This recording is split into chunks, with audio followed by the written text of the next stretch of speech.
Hello everyone, welcome back to commerce institute, जहां आपको मिलती है UGC NET, JRF, BCom, MCom and +1 +2 से रिलेटेड वीडियोस। और हमारी आज की वीडियो का टॉपिक है conversion of domestic income into national income. Before we start our topic, let me introduce myself Mamta Solanki, and I am two-time NET qualified and one-time JRF qualified in commerce, and I am pursuing my PhD from Maharishi Dayanand University Rohtak in HR domain. So let's start our topic. Conversion of domestic income into national income. कहते domestic income is the total of all factor revenue or income earned inside a national domestic territory during the course of an accounting year. This total includes factor earned by both resident and non-resident of the nation or country. So इस definition के अंदर हमने कुछ terminology को use किया है। वो क्या क्या है? फर्स्ट है आपका फैक्टर रिवेन्यू और factor income, second national domestic tertiary, third one is accounting year, fourth one is resident and last one is non resident.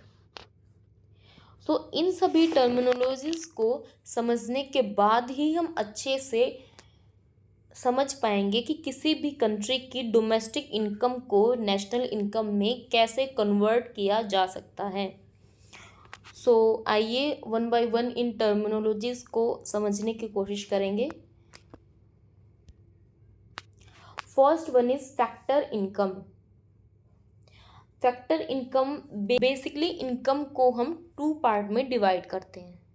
First one is factor income and second one is transfer income.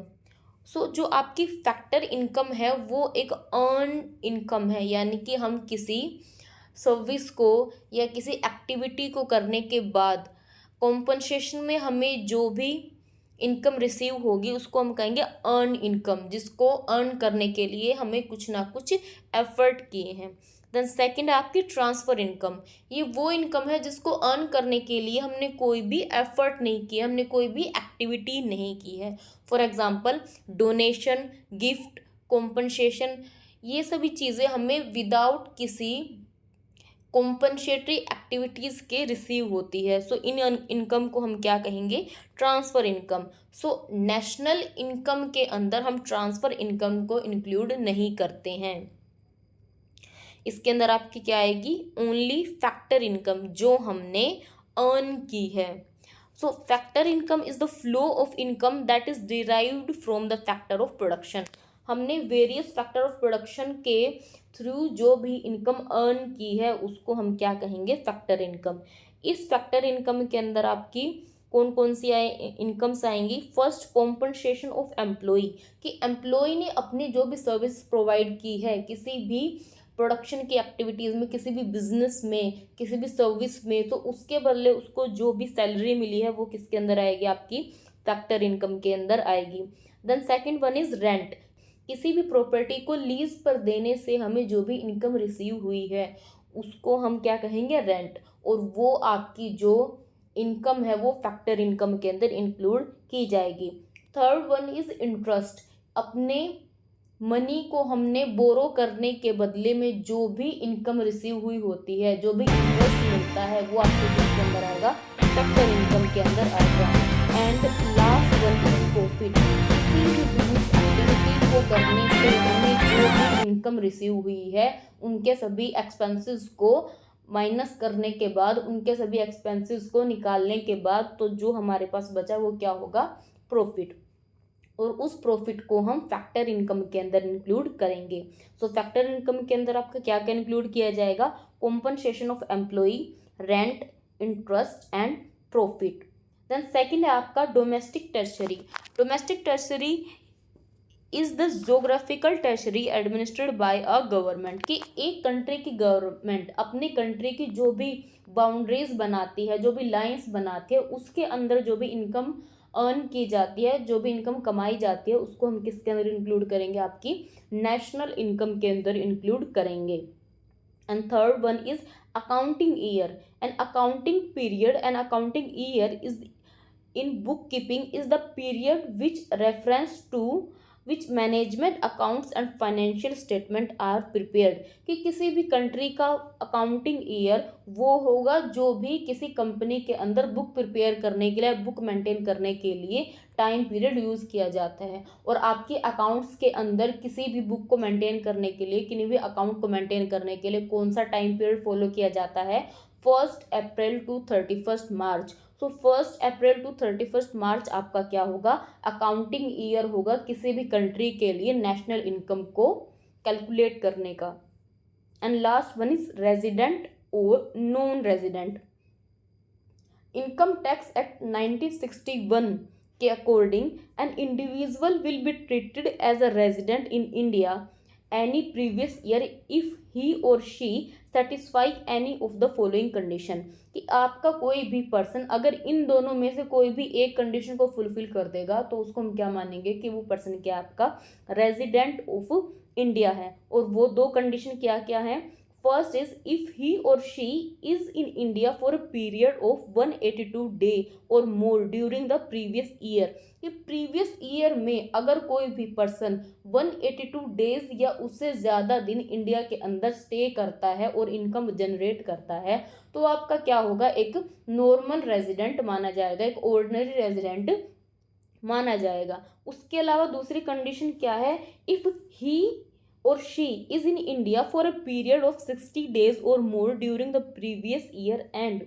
365 days or more during 4 immediately preceding the previous year।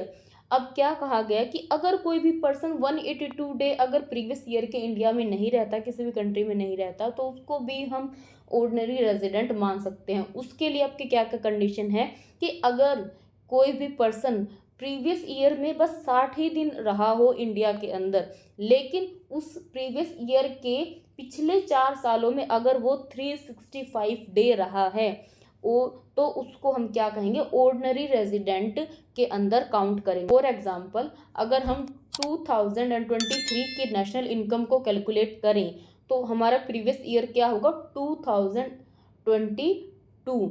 तो 2022 के अंदर अगर कोई person 60 day India में रहा plus 2022 के previous 4 साल अगर वो 365 डे इंडिया के अंदर रहा तो उसको हम क्या कहेंगे, नॉर्मल रेजिडेंट और ordinary resident of a country और इंडिया।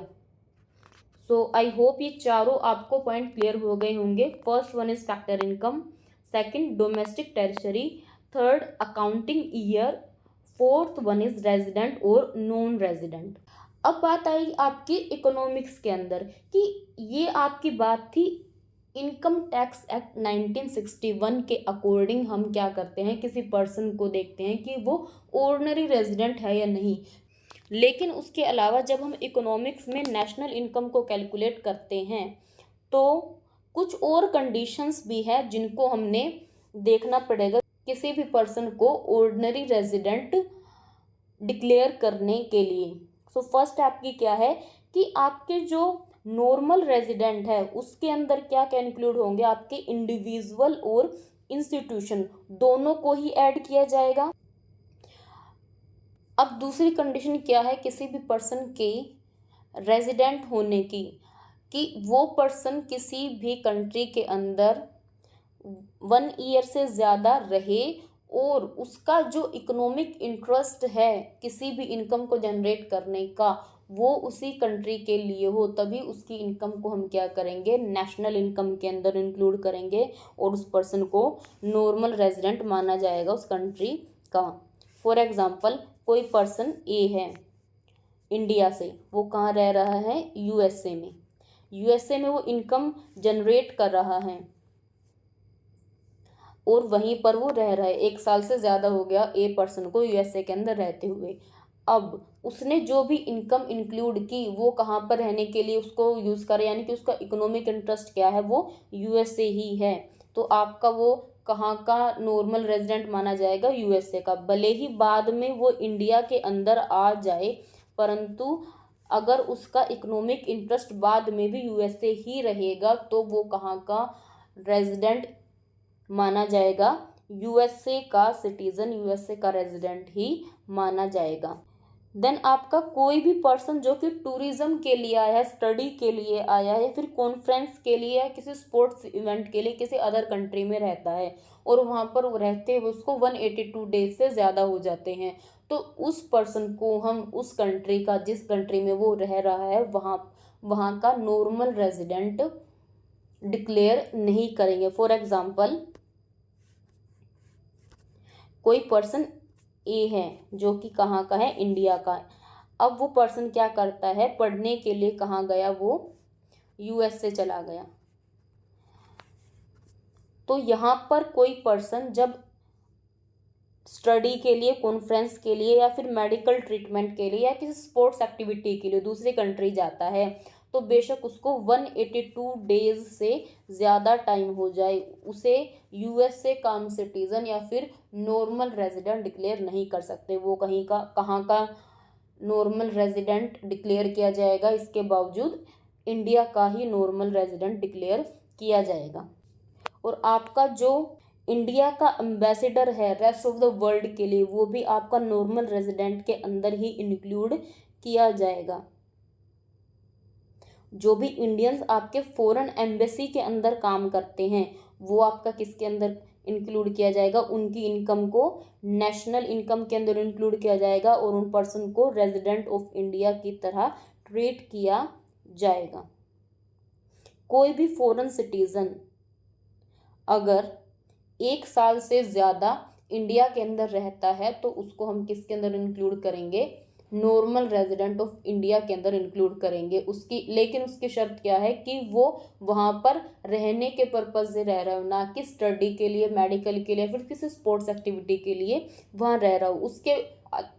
उसके अलावा अगर कोई भी पर्सन इंडिया के अंदर, कोई भी फॉरेनर इंडिया के अंदर 182 डेज से ज़्यादा रहता है तो हम उसको normal resident of India declare कर देंगे। सो इसके अलावा कोई भी कंडीशन पूरी नहीं की जाती तो वो आपके किसके अंदर आ जाएंगे, नॉन रेजिडेंट के अंदर आ जाएंगे। एंड लास्ट हम देखेंगे कि डोमेस्टिक इनकम से नेशनल इनकम कैसे कैलकुलेट की जा सकते हैं, यानी कि conversion of domestic income into national income. अब डोमेस्टिक इनकम क्या है, एक अकाउंटिंग ईयर के अंदर उस कंट्री में प्रोड्यूस होने वाले सभी प्रोडक्ट और सर्विसेज की जो भी अमाउंट है, यानी कि इन अमाउंट, उनको हम क्या कहेंगे, डोमेस्टिक इनकम कहेंगे। और उस डोमेस्टिक इनकम के अंदर अगर हम factor income earn by our resident from rest of the world, कि हमारी इंडिया का रेजिडेंट किसी भी दुनिया में किसी भी जगह पर कोई भी इनकम जनरेट कर रहा है तो वो किसके अंदर इंक्लूड किया जाएगा, आपकी नेशनल इनकम के अंदर इंक्लूड करेंगे। एंड माइनस क्या करेंगे, factor income earn by non resident in are domestic tertiary, कि कोई भी इंडिया का नॉन रेजिडेंट है, भले ही वो इंडिया के अंदर इनकम जनरेट कर रहा है, उसकी इनकम को हम नेशनल इनकम के अंदर इंक्लूड नहीं करेंगे। सो डोमेस्टिक इनकम के अंदर अगर हम factor income earn by our resident, यानी कि normal resident of India from rest of the world minus factor income earn by non resident in our country domestic territory, उन सभी की इनकम को माइनस करने के बाद हमारे पास क्या आएगी, national income of India. So I hope you understand all the topic discussed in video. If you have any query about any topic, you can ask down below in the comment section. And thank you for watching the video.